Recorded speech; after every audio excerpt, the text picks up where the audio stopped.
Bueno, buenos días, amados hermanos. Un gusto de volver a estar con ustedes compartiendo la bendita palabra de nuestro bendito Dios. Vamos a continuar con el estudio que tenemos del libro de los Hechos de los Apóstoles. Estamos en Hechos 9, nos quedamos en el versículo 32. Hechos de los Apóstoles 9, versículo 32. Estamos estudiando este libro, ¿verdad? Estamos viéndolo y aprendiendo cómo es que debemos de interpretar el género literario histórico, ¿verdad? Viendo de qué forma se hace, entendiendo las reglas hermenéuticas que se usan para poder entender el libro y no hacer de él doctrinas que no están en línea con la palabra de Dios. Vamos a orar. Padre bendito, Dios todopoderoso, creador del cielo y de la tierra, soberano y sabio Dios, Dios de Abraham, Dios de Isaac, Dios de Jacob, Dios y Padre de nuestro Señor Jesucristo, Padre de gloria, Dios de toda consolación. A ti oramos, oh Santo Dios, por la gracia y la misericordia que tuviste para nosotros, enviándonos a Cristo Jesús en redención por nuestros pecados, propiciando nuestra maldad, Señor. Gracias te damos por la gracia de estar en esta comunidad de santos, sabiendo que estás en medio nuestro, escuchándonos y guardándonos, guiándonos, cuidándonos, edificándonos. Te ruego pues, Padre Santo, apartes toda distracción del mundo, de los que oyen, y guardes a tu siervo también, para que esté atento a tu palabra, enseñando lo que tú enseñas. Guíame por tu Espíritu, te lo pedimos en los méritos de Cristo Jesús. Amén. Voy a tomar lectura. Vamos a ver dos milagros aquí. Uno de paralítico, cojo, hacer andar a los cojos de Pedro, y uno de resucitar un muerto. Vamos a ver aquí la narración. Dice: aconteció que Pedro, visitando a todos, ya había salido de Judea, ya había ido a visitar a otros hermanos. Ya vemos aquí que ya había ido a Samaria, ¿verdad? Donde ya saben que fue con Juan a Samaria, o sea, andaban ya afuera. Dice: vino también a los santos que estaban en Lidia, y ahí había uno que se llamaba Eneas, que hacía 8 años que estaba en cama, pues era paralítico. Y le dijo Pedro: Eneas, pero fíjate cómo le dice: Jesucristo te sana, Jesucristo te sana, levántate y haz tu cama. Y enseguida se levantó. Y le vieron todos los que habitaban en Lidia y en Sarón, los cuales se convirtieron al Señor. Okay. Una de las cosas que cuando agarramos la narrativa histórica, por ejemplo, es bien interesante notar que siempre lo vamos a ver ahora a la luz de la doctrina, analizar el texto a la luz de todos los géneros literarios para saber, porque por ejemplo aquí la última frase, el versículo 35 dice: le vieron todos los que habían en Lidia y en Sarón, los cuales se convirtieron al Señor. Y decimos, ya ves, es importante que se hagan milagros, porque cuando se hacen milagros, la gente se convierte al Señor. Eso lo puedes decir. ¿Dónde lo dice? Aquí. Y es verdad, eso dice ahí. Y esto es palabra de Dios. Ahora, ¿es así? ¿Así se convierten las personas? ¿Haciendo un milagro para que se conviertan las personas? Eso es consistente con todas las escrituras, con todos los géneros literarios. Varones, ¿qué tengo que hacer para ser salvo? Le dijo: espérate que hagan un milagro y en eso te conviertes. Eso le dijo. El que en él cree y no es condenado, el que no cree en él ya ha sido condenado. ¿Qué le dijo? Cree en el Señor Jesucristo y serás salvo. Creer en el Señor es necesario. El evangelio predicado para que las personas crean. Entonces, ¿este texto que está aquí es mentira? No. Este texto tiene una explicación y es lo que vamos a ver. Por ejemplo, ahora en cuanto a la enseñanza, tras los milagros de sanar cojos, primero vemos que es el cumplimiento de las profecías. Esto estaba escrito, ¿verdad? Siempre va a haber un propósito detrás del milagro doctrinal. El propósito de los milagros es la doctrina, la enseñanza que forma parte del evangelio de Dios. En Isaías 35, los textos que voy a citar después, ya saben, por los que nos visitan o algo, nosotros citamos muchos textos, no tienen que ir a ellos, porque lo que van al texto yo voy a pasar rápido y se van a perder, pero los cito, los leo, porque vamos rápido en eso, ¿verdad? Dice en el 35, decid a los de corazón apagado, esforzaos, no temáis. He aquí vuestro Dios viene con retribución, con pago. Dios mismo vendrá y os salvará. Es una profecía que se cumplió en Cristo.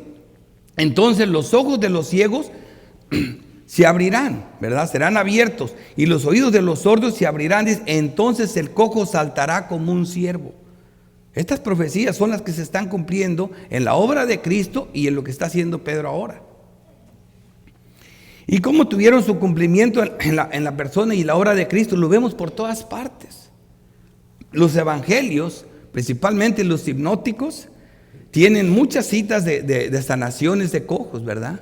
Cuando hablamos de los hipnóticos me refiero a Mateo, Marcos y Lucas. Juan es el cuarto evangelio. Los cuatro evangelios narran la historia desde que Cristo nació hasta su muerte, su resurrección y su ascensión al cielo. Sin embargo, el evangelio de Juan es muy doctrinal. Es muy diferente a los otros son muy parecidos, pero narra la misma historia, pero tiene mucha doctrina ya, el evangelio de Juan. Ahora, miren en Mateo, aquí nomás voy a ir rápido porque ya los conocemos los textos. Mateo 4, 11, 5 dice, los ciegos ven, los cojos andan, los leprosos son limpiados, los sordos oyen. Jesucristo le está diciendo a los que le vinieron a preguntar de parte de Juan, ¿eres tú el que ha de venir o esperamos a otro? Jesús le dijo, mira, si todo esto está pasando, yo soy el Dios que vino a salvar. Eso es en el contexto de Mateo 11. En Mateo 15, 29 dice, pues Jesús de allí vino junto al mar de Galilea y subiendo al monte se sentó ahí. Y se le acercó mucha gente que traía consigo a cojos, ciegos, mudos, mancos y otros muchos enfermos, y los pusieron a los pies de Jesús y los sanó.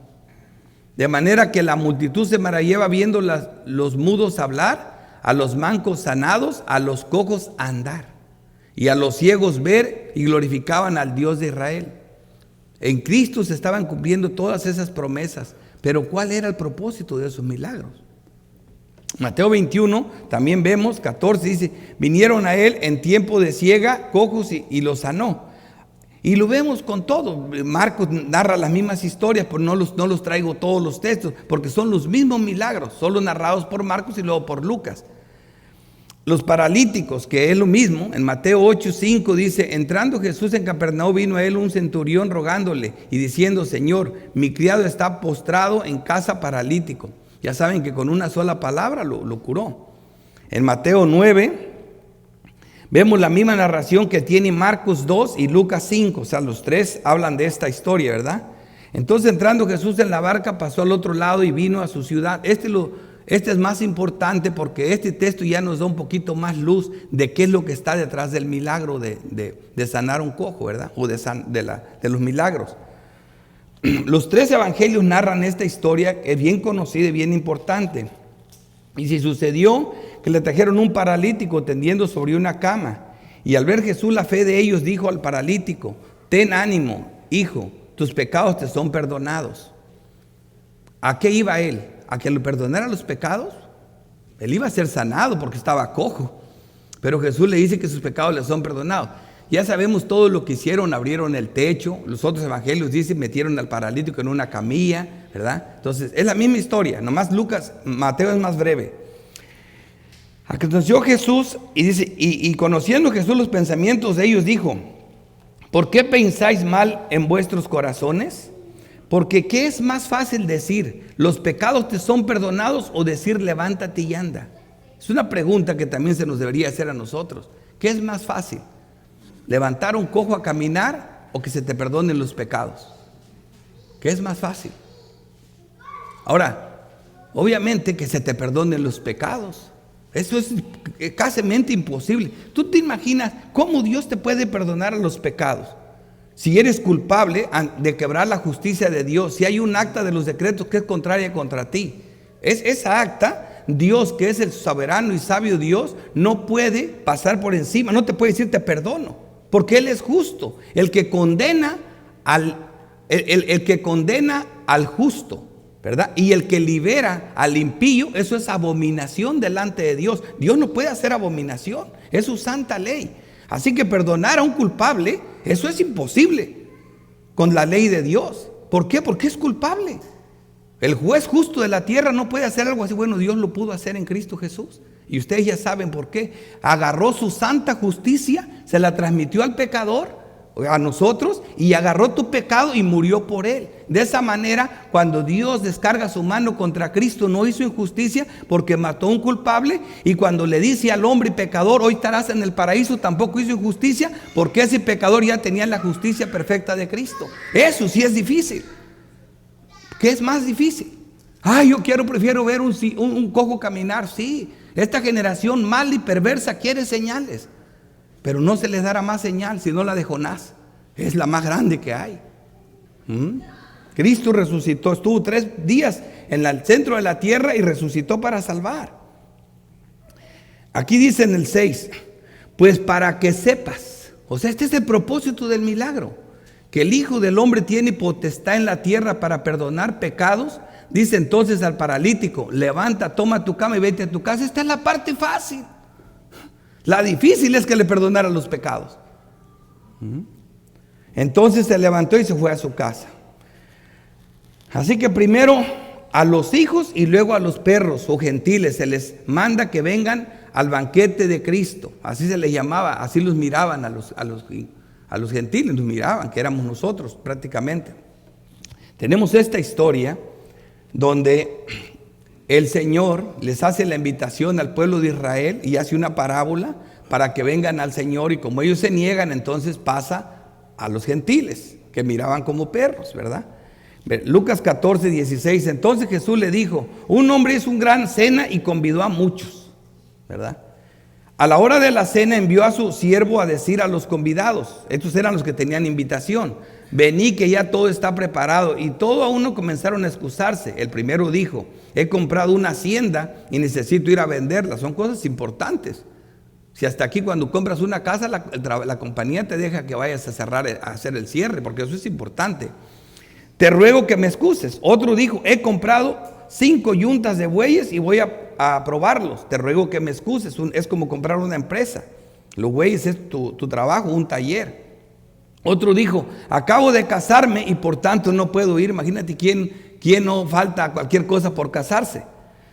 Entonces, vuelto el siervo, hizo saber estas cosas al Señor. Entonces, enojado, el padre de familia dijo a su siervo, ve pronto por las plazas y las calles de la ciudad y trae acá a los pobres, los mancos, los cojos, los ciegos. ¿Qué es eso? ¿Verdad? ¿Cómo que esa gente iba a entrar ahí? Los israelitas que creían que veían, no veían. Su pecado permanecía en ellos. Más nosotros que éramos ciegos, vimos. Porque vino la luz al mundo, que es Cristo. O sea, es importante ver eso. Nosotros que no podíamos venir a Cristo y no queréis venir a mí para que tengas vida, ahora saltamos y corremos a Cristo. ¿Qué es esto? Esto es grande. Este es el texto más importante para probar este punto y es el texto de Juan. Juan dice bien clarito que Jesús hizo muchos milagros en los hipnóticos, pero que él solo narra 7. Pero el propósito de los 7 es para que crean. Así que los 7 milagros que Juan narra te explica la parte doctrinal detrás de cada señal. Y justamente tenemos en Juan 5 una historia de un paralítico. Y Juan no lo deja ahí como que nomás lo curó y wow, lo curó. No, Juan te dice cuál es el propósito de esa cura. Juan 5:1. Después de estas cosas había una fiesta de los judíos y subió Jesús a Jerusalén. Y hay en Jerusalén, cerca de la puerta de las ovejas, un estanque llamado en hebreo Betesda, el cual tiene 5 pórticos. En esto yacía una multitud de enfermos, ciegos, cojos, paralíticos. Este que estamos viendo nosotros es un paralítico, que esperaban el movimiento del agua. Y ahorita voy a soltar algo aquí que los que ya están aquí siempre lo conocen cuando explique este texto. Los que no saben de este texto se van hasta a sorprender, ¿verdad? Pero los que ya los hemos explicado muchas veces. Porque un ángel descendía del tiempo en tiempo al estanque y agitaba el agua. Y el que primero descendía al estanque, oigan esto, el que primero descendía al estanque, después del movimiento del agua quedaba sano y cualquier enfermedad que tuviese. ¿Qué es esto? Esta es la doctrina del que llegue primero. Esta es la doctrina de las obras. Satanás está promoviendo la doctrina de las aguas, enviando un ángel a hacer milagros. ¿verdad? Pero aquí la regla es el que llegue primero. O sea, tienes que hacer algo. Esta es la regla. Así tenemos este hombre aquí. Y había un hombre que hacía 38 años que estaba enfermo. Ahí estaba años esperando. Cuando Jesús lo vio acostado y supo que llevaba ya mucho tiempo, así le dijo: ¿quieres ser sano? Señor, le respondió el enfermo, toda la doctrina que conozco es la de las obras, el que llegue primero. Fíjate lo que le dice: no tengo quien me meta en el estanque porque estoy cojo. ¿Me entienden? Dice: cuando se agita el agua y entre tanto que yo voy, otro desciende antes que yo. Jesús le dijo: levántate, toma tu lecho y anda. ¿Me entiendes? Bendito Dios que por 38 años no llegó primero, porque se hubiera curado de los pies, pero hubiera ido al infierno. Pero este se sanó del alma. Este pudo venir a Cristo para salvación. Esto es lo grande detrás de las señales. Esto es lo que estamos viendo aquí. Esto es lo que está promoviendo. Pero ya Juan lo explica de una manera doctrinal. Jesús le dijo: levanta tu lecho y anda. Y al instante aquel hombre fue sanado y tomó su lecho y anduvo. Esto es lo importante. Ahora sí, tenemos en cuenta lo que realmente es la salvación y su proceso. Entendemos mejor este texto y su significado doctrinal. Juan 5:39 dice: escudriñad las escrituras, porque a vosotros os parece que en ellas tenéis la vida eterna, y ellas son las que dan testimonio de mí. Y no queréis venir a mí para que tengáis vida. No solo no pueden, no quieren venir a Cristo para que tengan vida. No, esa es la condición de nosotros. No solo estamos cojos, impedidos en ese sentido, sino que no podemos, somos ciegos, no vemos, somos sordos, no escuchamos. No escuchamos. Cuando dice que curó sordos, la gente se queda sordos.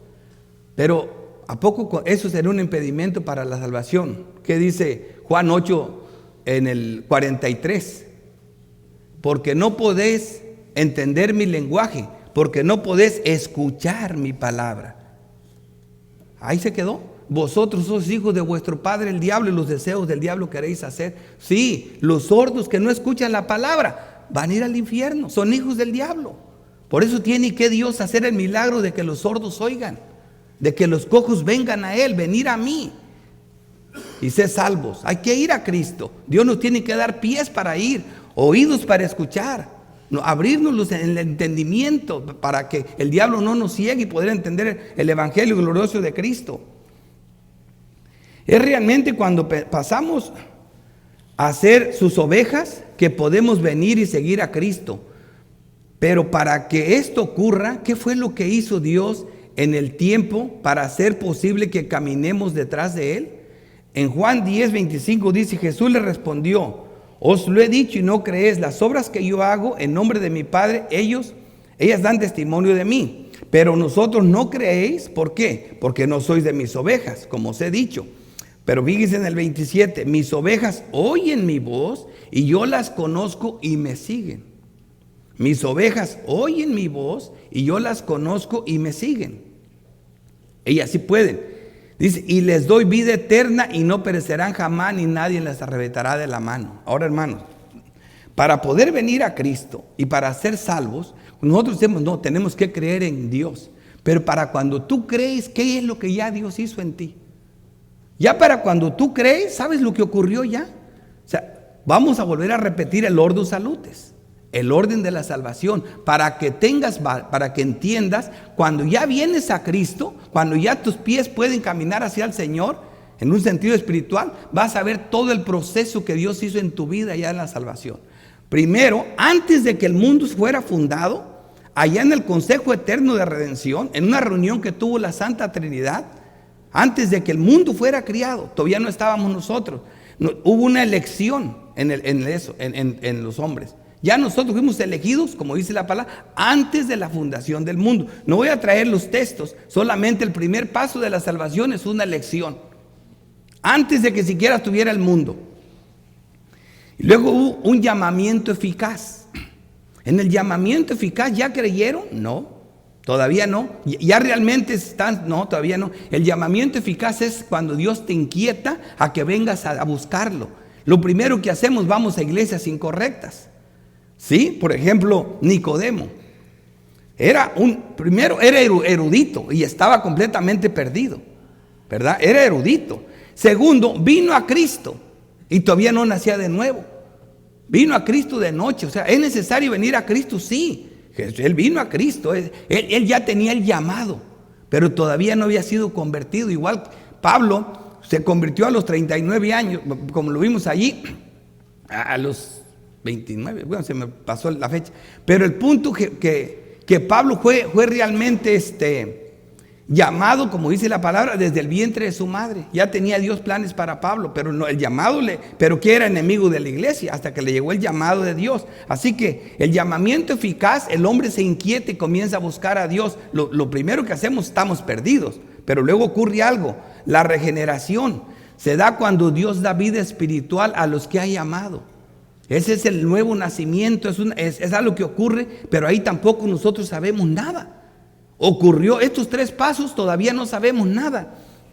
Ahora sí, después de la regeneración viene la conversión. Es una forma vibrada de la fe, y el arrepentimiento es cuando Dios te da la fe para que creas, y el arrepentimiento, porque no te puedes arrepentir antes de que el Espíritu Santo venga a ti. Por eso dice, cuando Él venga te convencerá de pecado. Tú te arrepientes cuando el Espíritu Santo ya está dentro de ti, y eso es glorioso. Así que la regeneración la conversión es una forma abreviada de fe y arrepentimiento, ¿verdad? Aquí ahora sí ya comienzas tú, tienes la fe salvadora, que es un regalo de Dios, el arrepentimiento para vida, que es un regalo de Dios, y ahora sí tu caminar. Luego viene la justificación. Así que este es un acto legal de Dios en el que el hombre es declarado justo. Y ahora sí viene la adopción. Ahora sí eres hijo de Dios. Es un acto de Dios en el que nos nace miembros de la familia, pasamos a ser sus hijos, como dice Efesios 1:5, en amor, habiéndonos predestinado para ser adoptados. Ya ves, la predestinación ocurrió en el principio. Hijos suyos, por medio de Jesucristo, según el puro afecto de su voluntad. Pero tenemos en Romanos 8:14, dice, porque todos los que son guiados por el Espíritu de Dios, ¿por qué? Dice, estos son hijos de Dios. Por eso son hijos de Dios. Pues no habéis recibido el espíritu de esclavitud para estar otra vez en temor, sino que habéis recibido el espíritu de adopción. Pues es lo más grande. Ahora por el cual ahora sí puedes aclamar, Abba, Padre. El hombre interior, la simiente de Cristo en ti, se comunica con Dios. El Espíritu mismo da testimonio a nuestro espíritu de que somos hijos de Dios. O Gálatas 4:6. Y por cuanto sois hijos, ¿ves lo que significa la adopción? Por cuanto sois hijos, Dios envió a vuestros corazones el espíritu de su Hijo, el cual clama, Abba, Padre. Esto es hermoso. Ya siendo hijos, como lo dice también Primera de Juan 3, en el capítulo 9, dice, todo aquel que es nacido de Dios no peca, porque la simiente de Dios permanece en él, ¿verdad? Y también Primera de Juan 5, en el 18, dice lo mismo, ¿verdad? Que el que es nacido de Dios no practica el pecado, porque la simiente de Dios le guarda y el maligno no le toca. Pero es el que es nacido de Dios, el que es hijo, el que no peca, el que no practica el pecado. Siempre es el hijo el que no peca, siempre es el hijo. Ahora sí, hasta aquí ya vemos nosotros, es cuando el hombre viene a buscar a Dios. Todo lo que ocurrió es un milagro. Ahora sí podemos ser sus ovejas, ahora somos sus hijos, ahora sí venimos al Señor, y todo eso lo hace el Señor. Y ya la santificación, claro, Dios al que ama corrige, a todo aquel que toma por hijo lo disciplina, los bastardos los deja sin disciplina. Esa es la santificación progresiva, que es la que Dios hace con nosotros. La perseverancia, mis ovejas son las que nadie me puede arrebatar, no a cualquiera, son mis ovejas, es la perseverancia de los santos. Y la glorificación, ¿verdad? Porque con una sola ofrenda nos hizo perfectos para siempre a los glorificados, a los santificados. Es Dios el que nos va a glorificar. Y vemos en Romanos 8 bien clarito a cómo llega el orden de la salvación en la glorificación. Al final, por fin tenemos ninguna relación con el pecado. Hasta aquí, hermanos, vamos a entrar en materia con el otro pecado. con el otro, perdón, el otro milagro, el levantar un muerto, es que es la resurrección. Ahora, hasta aquí tienen alguna pregunta, algún comentario, me voy a detener. ¿Me pasas mi agüita, Fanor? Por favor. Gracias. Sí, tenía un comentario nomás de que, bueno, pues ya vimos, bueno, tú citaste muchos ejemplos de milagros, específicamente el de Juan 5, mi texto conocido también. Lo que iba a decir es que este hombre estaba incapacitado para ir al agua cuando se movía. Bueno, ya tú lo explicaste. Eso tiene que ver con las obras y todo eso. Pero lo que hoy es que la incapacidad del hombre, por la cual él no puede venir a Cristo por sus propios medios, no solo es una incapacidad, porque, por ejemplo, como digo, uno ve los diferentes milagros, algunos eran del oído, otros de las piernas, de la mano, etcétera, etcétera, diferentes impedimentos. Son ilustraciones de la incapacidad del hombre, en realidad. El hombre que está muerto, no oye, no camina, no puede ver, en fin. Pero entonces a lo que voy es a esto: la incapacidad del hombre antes de venir a Cristo no es solamente de que no puede, ¿verdad? Sino que no quiere. Yo sé que ya lo mencionaste, pero el tema de la incapacidad es este: las personas no vienen a Cristo porque no quieren. Es una incapacidad de tipo moral, en otras palabras. Es una incapacidad moral, porque alguien puede decir, pero pues, ¿qué culpa? Si es que no pueden venir a Cristo. Sí, pero no es que no tengan culpa, al contrario, la culpa se incrementa porque en ellos la incapacidad es moral, no quieren venir a Cristo. Tú les predicas el evangelio y las personas no quieren responder, al contrario, muchas veces se alejan o muchas veces hasta lo insultan, etcétera, etcétera, etcétera. El punto, vuelvo y repito, es que el hombre está incapacitado en un sentido moral, y eso le impide, ahora sí, eso sí le impide que crea en Jesucristo. Por eso es que, como también se mencionó, antes de que una persona crea, el Espíritu Santo tiene que hacer la obra, porque de otra manera esa persona va a seguir en contra del evangelio, en un sentido activo. Sí, cuando habla de que estamos espiritualmente muertos, obviamente un hombre muerto, hay muchos ejemplos que voy a traer después, como cuando Dios le dice a Ezequiel que le predica a los muertos secos, ¿verdad? A los huesos secos, secos en gran manera, y ya ves qué pasó, tomaron vida y se levantaron, resucitaron. Entonces vemos nosotros que siempre que le predicamos el evangelio, se lo predicamos a personas que sabemos que espiritualmente están muertas, pero también confiando en que el Señor da vida a las personas, que es el Señor que hace el milagro de darte vida espiritual para que creas. Es Cristo el que ilumina el entendimiento, como se le iluminó a Lidia, ¿verdad? Dios le abrió el entendimiento para que creyera el mensaje. Entonces es el que nos da los ojos espirituales, los oídos espirituales para poder oír y los pies para saltar hacia Él. En ese sentido, eso es un tema espiritual más que meramente el milagro en sí. Y no puedes venir a mí para que tengas vida. Eso no es lo que dice.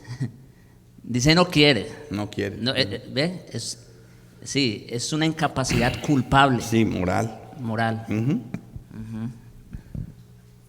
Allá tengo un hermano atrás.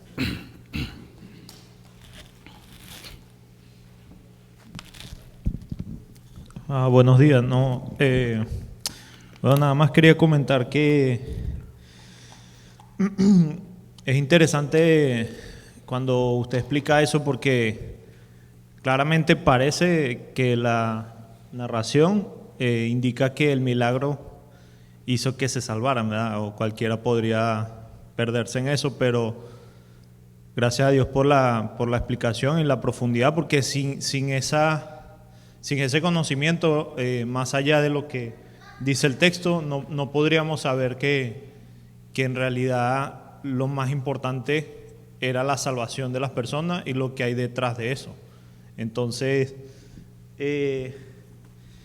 y pienso yo que esa mal estudio o que no escudriñan o no profundizan como lo hacemos aquí o como usted siempre nos explica, es lo que hace que exista esa carencia de propósito en el texto y que solamente se limiten a lo que dice la historia ya. Sí. Sí, en Primera de Reyes 17:21 vemos nosotros cuando Elías resucita al hijo de la viuda de Serepta, ¿verdad? La de Sidón. En la resurrección, y ya cuando lo entrega, vemos que se postró sobre él 3 veces, el niño resucitó. Ella le dice, ahora conozco que eres varón de Dios. Fíjate lo que ella entendió. Eso no es lo que me sorprende. Dice, y que la palabra de Dios es verdad en tu boca. ¡Wow! O sea que el milagro de resucitar al niño no es la pompa de que resucitó el niño, hermanos, no. Es que ella reconociera que él tenía palabra de Dios en su boca. Ahora reconozco el milagro. ¿Qué es lo que hace? ¿Verdad? Certifica la palabra de Dios y autentifica al enviado también, ¿verdad? Eso es lo que los apóstoles hacen del milagro para que vieran que eran enviados de Dios, que eso es lo que sigue mucho, voy a hablar de eso. Pero me llama la atención, me adelanto un poquito al tema, diciéndoles cómo esta mujer entendió esas cosas. Ahora conozco que eres varón de Dios y que la palabra de Dios es verdad en tu boca. Wow, eso es lo que necesitamos entender. Sí. Sí, pastor, y como un aporte con el tema del paralítico, él, como para ilustrarlo, él quería, pero no podía. Uh-huh. Y de igual manera, muchas veces hay personas en el mundo que ellos dicen, yo quiero buscar a Dios. Y eso lo he escuchado en varios. Pero no pueden. Y es el sentido de que el Señor tiene que quitar esa incapacidad para poder provocar después ese querer. Uh-huh. Porque están impedidos. Y están impedidos porque están muertos. Y por eso es que el Señor dice que Él es el que provoca el querer. Sí. Pero para Él provocar ese querer, tiene que quitar primero el impedimento, porque no pueden hacerlo. Sí, como lo dice, que Él es el que pone en nosotros así el querer como en hacer, porque tampoco quieren. Por eso Dios nos da el querer y también el hacer, como lo estaba explicando el pastor Javier. Al final de cuentas, Dios da las dos cosas, ¿verdad? Pero sí podemos decir que no quieren, ¿verdad? Y tampoco pueden. Pero Dios hace las dos cosas, les da el querer y también el hacer, como por su buena voluntad. Les da las dos cosas, siempre tenemos que entender. Sí, mi hermano. Bueno, pastor, también me gusta mirar el hecho y el contraste que hay entre las dos realidades de un creyente y uno que es no creyente con respecto a los milagros, que es lo que estamos hablando.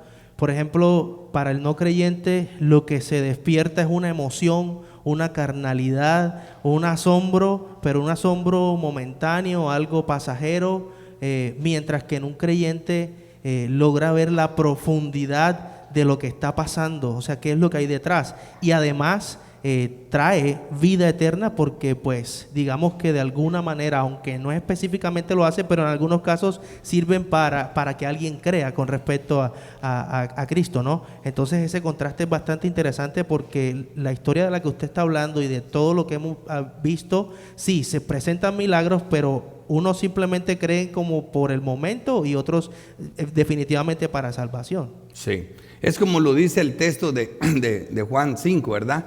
¿Qué es más fácil? Nosotros, el misticismo prefiere el milagro para que te levantas un cojo y luego al infierno. Pero el milagro de la salvación, ya para cuando caminas, ya cuando vienes a Dios, por eso les traje el Ordo Salutis, para que veas todo lo que viene haciendo Dios para nuestra salvación. Por eso dice que el Cordero ya estaba destinado antes de la fundación del mundo para el pecado. Cuando Adán cae en pecado, inmediatamente pues diríamos, bueno, si Adán pecó, toda la humanidad debería de ir al infierno y morir eternamente porque Adán pecó y murió, pero Dios ya tenía preparado un cordero para el pecado. Por eso luego cuando Adán Lo primero que quiso Adán es, ahora me visto, y se empezó a vestir con hojas.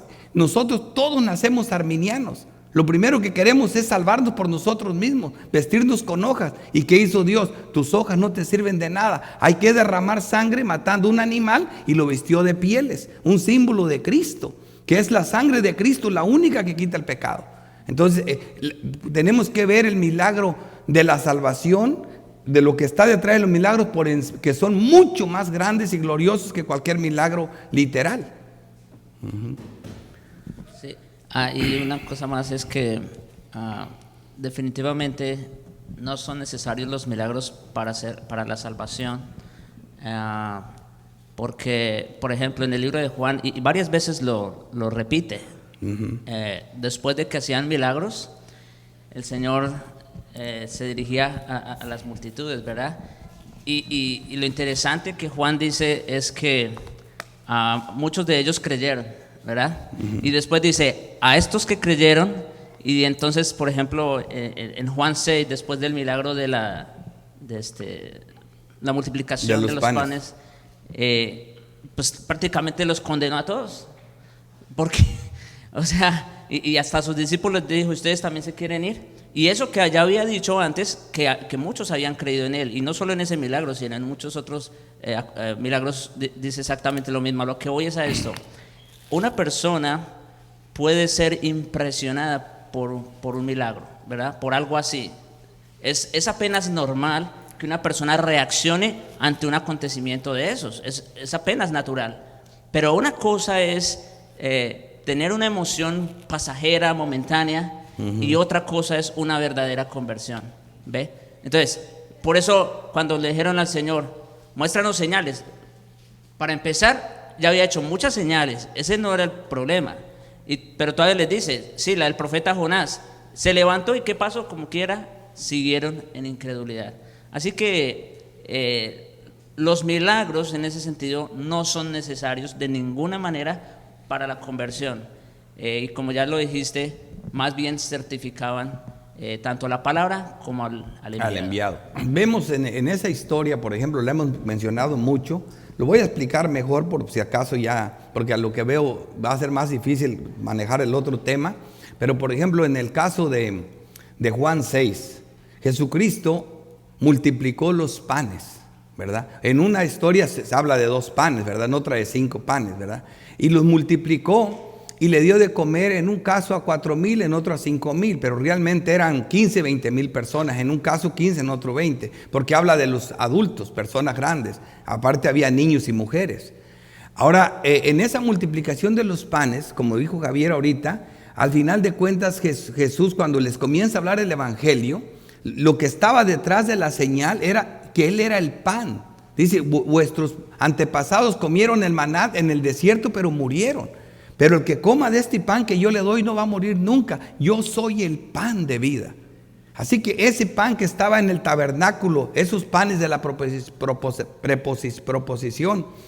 que solo podían comer los sacerdotes, era un tipo, ¿verdad? Un tipo de Cristo. Cristo es el antitipo de aquel tipo, y el que dice, ellos comieron el maná en el desierto y murieron, pero el que come de este pan no morirá. Así que le dice, mi carne es verdadera comida y mi sangre es verdadera bebida, y eso ya fue grosero.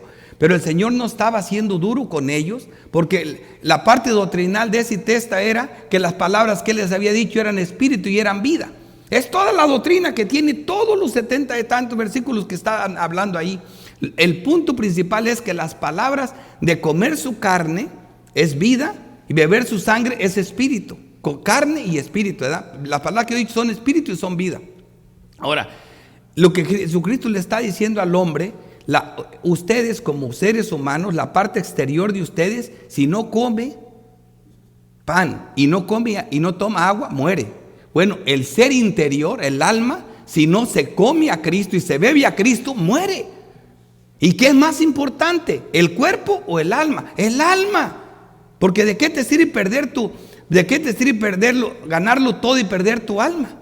O sea, en perder el cuerpo comparado con el alma es demasiado la diferencia, ¿verdad? El alma, porque el alma tiene eternidad. El alma solo le esperan dos destinos: eternamente con Dios o eternamente en el infierno castigada por toda la eternidad. Porque el alma del hombre, Dios puso eternidad en nosotros. La semejanza que portamos de Dios es que tenemos una parte inmaterial y eterna. Y esa parte va a ser juzgada. Y ese es el asunto de nosotros. Entonces Jesús les está explicando doctrinalmente qué significaban. Pero cuando les habla así, se fueron todos. Y todavía les pregunta a los discípulos: ¿y ustedes qué? ¿También se van? Pero ellos sí entendieron. Al menos unos, dice Pedro: ¿a dónde íbamos? Solo tú tienes palabras de vida eterna. ¿Y sabes qué les contestó el Señor? No los escogí yo a ustedes 12, sin embargo uno de ustedes es el diablo. Eso, ahí mismo, a Judas. Así que de los 12 que quedaban, todavía había uno que era igual que aquellos, estaba afuera, Judas, ¿verdad? Y ahí tenemos 11 personas que entendieron eso. Entonces el punto de la salvación es un milagro grande, hermano. Así que ¿de qué sirve la multiplicación de los panes? ¿Sí me entiende? ¿Sabes cuántos? Le voy a decir algo. ¿Sabes cuál es el milagro más grande? Ustedes muchos dirían: ¿cómo me hubiera gustado estar sentado yo allí cuando Cristo multiplicó los panes y les dio panes a todos? Les digo, ¿qué milagro experimentan ustedes y yo? Más grande que ellos. Experimentamos esto, oigan esto, hermanos. Experimentamos el milagro más glorioso con un solo pan. Con un solo pan no le dio de comer a 4,000 ni a 5,000, sino a miles de personas en toda la historia de la humanidad. Un solo pan, que es Cristo, es suficiente para dar vida eterna y comer para nunca más volver a comer. Ese es el milagro que yo y tú experimentamos. No aquel que comieron y al rato tenían hambre y andaban detrás de él porque querían volver a comer. Trabajad por la comida que permanece eternamente, no por la que perece, ¿verdad? No sean tontos. No caben cisternas rotas que no retienen agua. Váyanse a lo grande. Así que esto es lo más importante de lo que le estamos diciendo. Lo más glorioso de nosotros, miren el milagro que con un solo pan nos ha dado a todos. Ese mismo pan lo comió Job. Yo sé que mi Redentor vive y se levantará del polvo. Es el mismo pan que comió David. Es el que comes tú y yo ahora. Y con un solo pan ha salvado a miles de personas en toda la historia del mundo. Ese es el milagro grande que yo y tú estamos comiendo. Pero yo quiero aquel. Eso es misticismo. ¿Entienden? Esa gente es mala y perversa. Solamente quiero leer un par de versículos que como dice, cerrarlo todo. Dice, por ejemplo, en Juan 14. Entonces aquellos hombres, viendo la señal que Jesús había hecho, obviamente hablando de los panes, decían: verdaderamente este es el profeta que había de venir al mundo. Ellos se refieren ¿a qué? A aquel profeta del cual Moisés habló. Dice: profeta le levantará a Dios como yo era a él oír.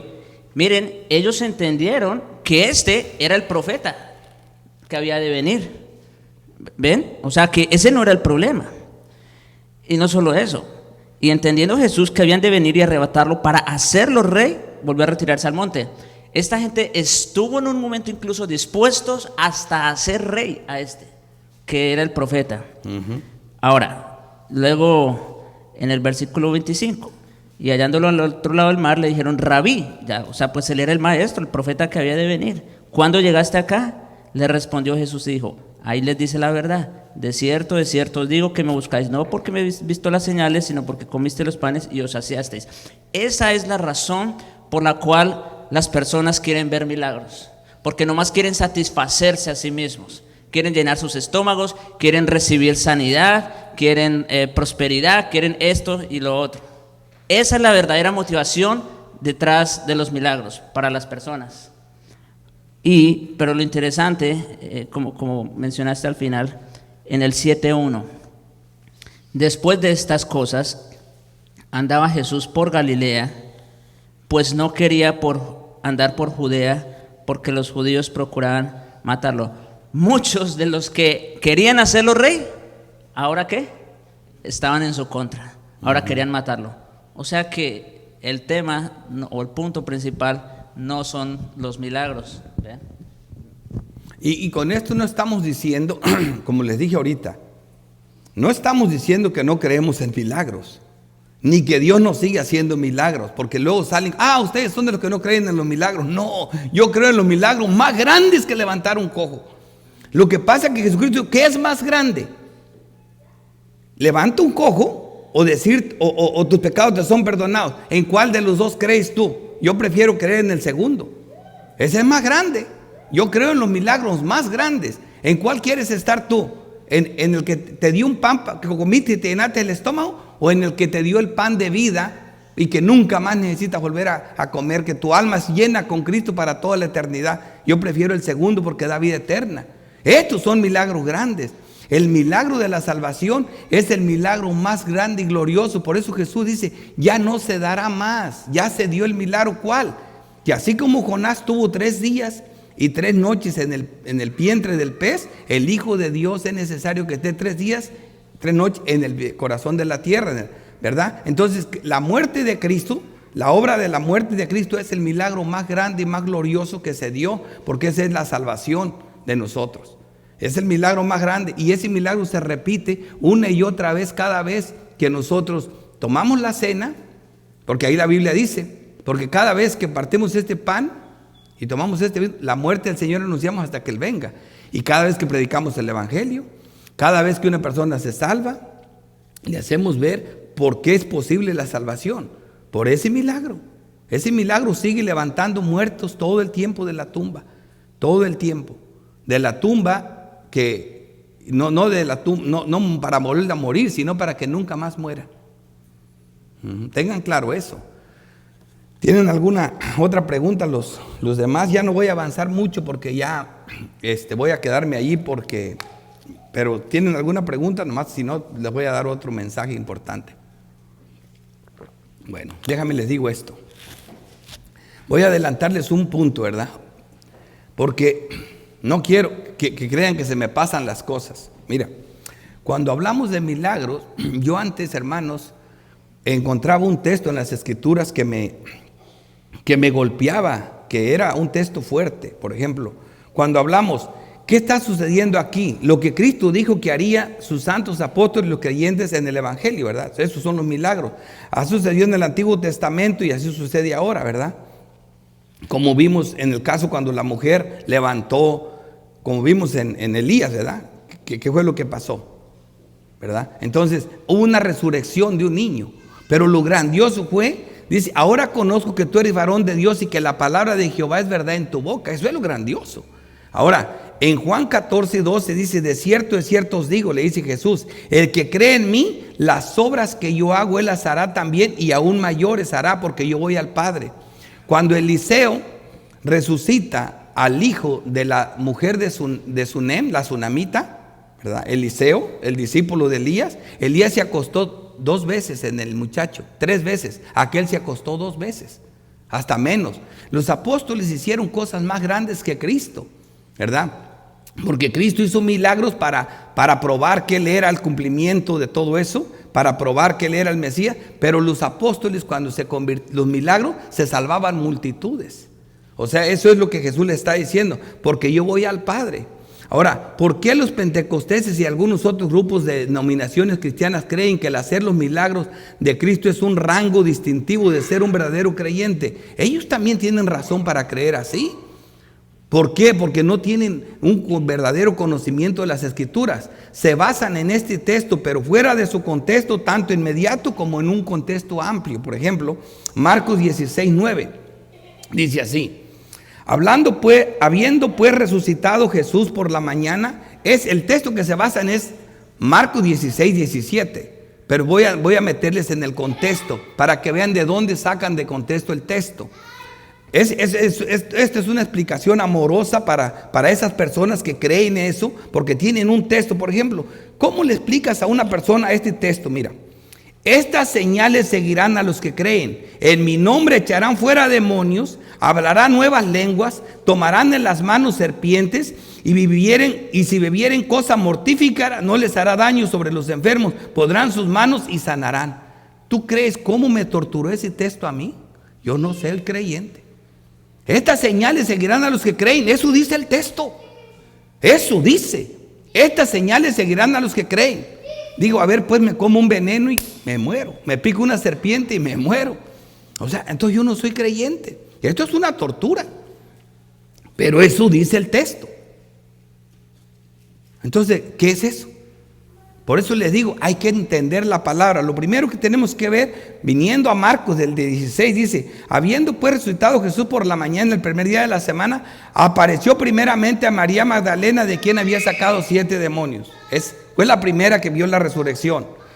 Dice, yendo ella, lo hizo saber a los que habían estado con él, que estaban tristes y llorando. Ahí sabemos que era Pedro y Juan, que fueron después a la tumba, ¿verdad? Ellos cuando oyeron que había sido visto por ella, no le creyeron hasta que fueron y lo vieron. ¿Ok? Luego dice, pero después apareció en otra forma a 2 de ellos que iban de camino. Eso dice Marcos, pero Lucas dice que iban camino de Emaús, ¿verdad? Uno, ahí da el nombre de uno, Teófilo creo que se llamaba uno. Bueno, ellos fueron y lo hicieron saber a los otros, y aún ellos creyeron, dice. Finalmente, aquí dice, finalmente se apareció a los 11 mismos. Oigan esto, finalmente se le aparece a los 11, estando ellos sentados a la mesa, y les reprochó su incredulidad y dureza de corazón, porque no habían creído a los que habían visto la resurrección. Ya les había dicho María Magdalena, ya les había dicho Pedro y Juan, ya les habían dicho los que iban camino de Emaús y no creían, pero finalmente se les aparece a los 11. Pero tenemos una historia metida de por medio, que había uno que no estaba ahí, aún de esos 11. ¿Quién era? Tomás. El Evangelio de Juan todavía nos dice, había uno que no estaba. ¿Y qué le dijeron? Ya había dicho María Magdalena, ya le habían dicho Pedro y Juan, ya le habían dicho los que fueron camino de Emaús, ya le habían dicho los otros 10. ¿Y qué dice? Si no le meto el dedito donde estaba el clavo y la mano donde le metieron la lanza, yo no creo. ¿Verdad? Hasta que también se le aparece a él, órale, cree. Para que vea lo difícil lo que tiene que hacer Dios para creer. Así que lo que estamos viendo aquí, en este contexto, aquí les da Dios instrucciones a los 11 discípulos. Dice, les dice que estas señales seguirán a los que creen. Hermanos, esta palabra se confirma así. Después de que se va Cristo, que hizo todos esos milagros, ¿cómo estos hombres iban a creer en ellos? Estos 11 que iban a mandar, o los 12 con Pablo después, ¿cómo iban a creer en ellos? Entonces el Señor les dice, mira, estas cosas se harán evidentes en ustedes, ¿verdad? Y en los que creen. ¿Por qué? Porque no solo los apóstoles tenían este poder, sino al que ellos le ponían las manos encima. Eso lo voy a explicar bien, voy a ir a los textos. Por ejemplo, ¿qué estaba haciendo Felipe en Samaria? Predicando. Y no dice que Felipe estaba sanando enfermos, sacando demonios, curando y de todo, porque Felipe era un diácono. Los apóstoles le habían puesto las manos encima, ¿verdad? ¿Qué pasó en 1 Corintios 19? ¿Verdad? Cuando llegó Pablo también, que era apóstol, les puso las manos y comenzaron a hablar en lenguas. O sea, los apóstoles por la posición de las manos, así que esas señales sí acompañaban a los que creían. Cuando la iglesia se estaba formando y esas señales comenzaron a darse por todas partes. Ahora, yo lo voy a explicar mejor con textos. Les estoy adelantando un poquito porque se acabaron las preguntas y yo tengo mucho material. Pero tampoco estoy cumpliendo la parte. La próxima vez vamos a ver el milagro de la resurrección y voy a explicarles mejor este punto. Pero cuando vemos ahora, ¿por qué este texto no es lo que aparenta? Porque si Marcos, lo que está diciendo Marcos, óiganlo bien, primero, ¿quién era Marcos? Marcos no era apóstol. Así ¿por qué Marcos escribe un evangelio? Porque en primera de Pedro 5 dice, y Marcos mi hijo le saluda. Este Marcos es el mismo que finalmente termina con Pedro, que fue en su primer viaje misionero con Juan, que era sobrino de Bernabé, ¿verdad? Pero después le escribió a Pedro todo, y Pedro dice mi hijo, pero mi hijo en la fe. Así que Marcos escribió con toda la autoridad apostólica el evangelio de Pedro. O sea, el evangelio de Marcos es el evangelio de Pedro. Marcos fue la mano. La primera epístola de Pedro ni siquiera la escribe Pedro. Pedro da el nombre de quien la escribe. Eso lo vamos a ver en el próximo sermón que voy a predicar, ¿verdad? Y voy a explicarles eso. ¿Quién escribió la epístola? Pedro te dice quién la escribió. Sin embargo, ahora es de la epístola, es de Pedro. Marcos escribe el evangelio, pero el evangelio es del de Pedro. ¿El Evangelio de Lucas de quién es? Les pregunto. Yo sé que lo saben. ¿De quién? De Pablo. Es de Pablo. ¿Me entiende? Lucas era discípulo de Pablo. Es el Evangelio de Pablo. El otro Mateo era apóstol. El otro Juan era apóstol. Solo dos no lo hicieron los apóstoles. Eso hay que verlo. Porque cuando miras la misma narración que está aquí de Marcos, la dan todos los otros evangelios.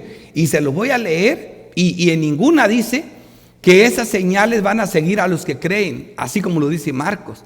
Marcos no está mintiendo. Marcos está diciendo, mira, comenzando con ustedes, ¿verdad? Van a hacerse evidentes estas señales en ustedes. No se van a quedar solos. Porque mira, Lucas dice, va a venir un poder que los va a investir y van a hacer cosas grandes. O sea, no les voy a soltar que prediquen el evangelio sin que vengan esos milagros para que autentifiquen que ustedes son enviados por mí. Esto va a venir en poder, va a transformar vidas, van a hacer milagros, van a levantar muertos como yo, para que la gente crea que yo los envié y crean como creyó la mujer esa que vimos ahorita en el texto de Primera de Reyes 17. Entonces, para que sepan que esa palabra es verdad la palabra de Dios es verdad en su boca.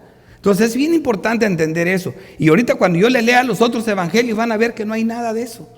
O sea, pero sí es verdad que esas señales se hicieron primero en los apóstoles y en algunas de las personas de eso. Ahora, ¿por qué ya no hay más apóstoles? Tampoco es necesario que eso ocurra porque la palabra de Dios fue completamente escrita. Y ahora nosotros ya no nos quedamos con el milagro literal, sino con el milagro espiritual. Y sí creemos en milagros muy grandes. No levantar un muerto para que se muera otra vez, sino levantarlo para que no muera nunca. Eso es el evangelio. Bueno, hay chance de contestar una pregunta por ahí. Nos quedan 3 minutos.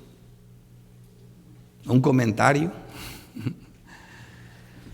Hermanos, también se vale solo agarrar el micrófono y decir no me gusta lo que está enseñando, no le creo, no le entiendo, porque eso nos da conocimiento de saber que estamos entendiendo o no estamos entendiendo. Para eso es una escuela dominical, es una escuela. El estudiante tiene derecho de parar la manita y decir lo explico otra vez porque no lo entendí, ¿verdad? Eso se vale, porque si no el profesor no sabe el fluir de la iglesia. No siempre tienen que hablar los mismos, ¿verdad? Ya les dije, les damos tiempo porque es una escuela dominical. Hasta eso vale. Lo entendí bien, ahora lo entiendo, no lo entiendo. Porque entonces me dicen dónde voy. Yo necesito conocer el fluir de la congregación. No sean tan penosos. Ándele.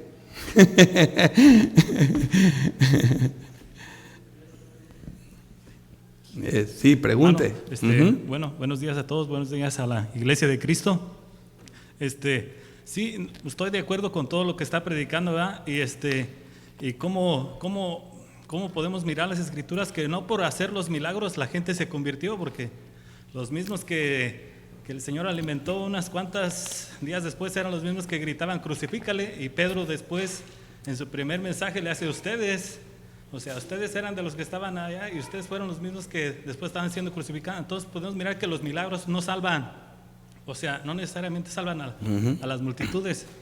Y otra de las cosas de lo que he aprendido es que si el Espíritu Santo no hace la obra en nosotros estamos como ineptos para poder, o sea, porque podemos mirar que Él es el que hace toda la obra en uno, el que nos convence del pecado, porque si no nos convence, nosotros andamos allá afuera en el mundo muy a gusto. O sea, te dicen, hey, eres un pecador, pero yo no veo nada de malo. Pero ya cuando el Espíritu Santo, o yo lo digo por mí, cuando el Espíritu Santo me empezó a redarguir, no me sentía a gusto.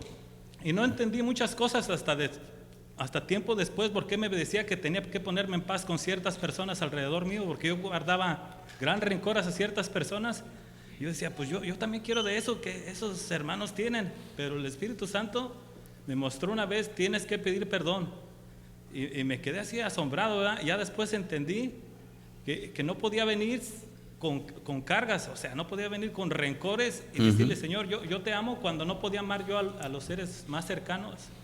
Y he visto que los milagros, o sea, el sacerdote y los sumos sacerdotes miraron los milagros de Cristo y no se convirtieron. Ujú. Oiga, lo miro en el libro de los Hechos, como Pedro les reclama y les dice, hey, ustedes hicieron esto y ustedes hicieron esto, y no puedo ver en ellos un arrepentimiento. O sea, ellos siguieron persiguiendo a la iglesia. Entonces, como dicen ustedes, los milagros no salvan a las personas. Ujú. O sea, Está bien. y como dice usted, el verdadero milagro es el de nuestra salvación. El más grande. Es el más grande. Sí. Ajá. Aunque todos fueron milagros, pero el más grande, ya hermano Fanor, se terminó el tiempo. Es bueno, mira, ya ahorita con eso ya supe que el hermano entendió. Y eso es bueno para mí, ¿verdad? Saber que vamos entendiendo el punto y vamos avanzando juntos en esto. Yo sé que muchos de los que están aquí están bien claritos en esto, por eso no hablaron, porque a ustedes ya muchos los conozco también de ustedes, y sé que están no conmigo ni con lo que yo dije, sino con lo que está diciendo Dios, porque yo siempre estoy probando cada punto con las escrituras. Así que vamos a orar y terminamos. Padre bendito, Dios todopoderoso, creador del cielo y de la tierra, te damos gracias, santo Dios, por esta comunidad de santos, por tu pueblo, que nos estamos gozando en aprender de ti, que nos enseñas, nos hablas por tu espíritu. Te rogamos que sigas con nosotros en este servicio de adoración, con la comunión de los hermanos y luego con la predicación de tu palabra, que bendigas al que expone, lo guíes en tu espíritu, que nos hable el evangelio glorioso de Cristo, a las alabanzas, Señor, que cantemos con gozo y regocijo, que nos llenemos de alegría al cantar a nuestro bendito Dios, himnos y cánticos espirituales. Te lo pedimos en Cristo Jesús. Amén.